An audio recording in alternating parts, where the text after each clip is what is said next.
Hello everyone, welcome back to my YouTube channel. Today's topic is structure of interior of earth. So, the outermost layer of the interior of the earth is crust.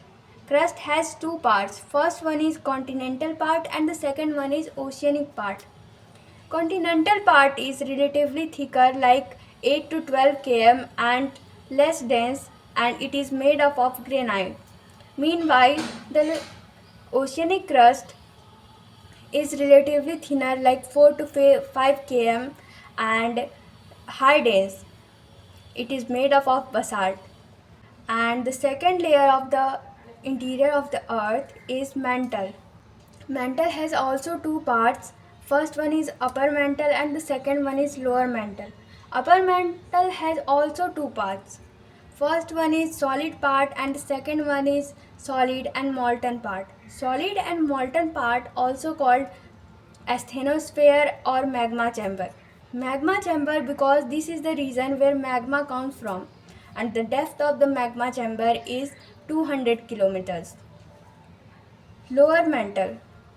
Lower mantle is also called mesosphere and it is solid, and the depth of the lower mantle is 2950 kilometers. Third layer of the interior of the earth is outer core, which is liquid, and the depth of the outer core is 5150 kilometers.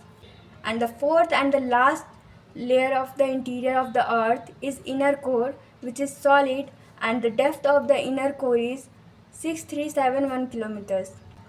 Between different layers of the interior of the earth, some discontinuities are found. Discontinuity means the region where the material changes, like discontinuity between crust and upper mantle is Moho discontinuity. Discontinuity between upper mantle and lower mantle is Rapiti, and discontinuity between lower mantle and outer core is Gutenberg discontinuity, and discontinuity between outer core and inner core is Lehman discontinuity. One another discontinuity is found between upper crust and lower crust is Coulomb discontinuity. So that's all for today's video. We will discuss next topic in next part. Thank you for watching.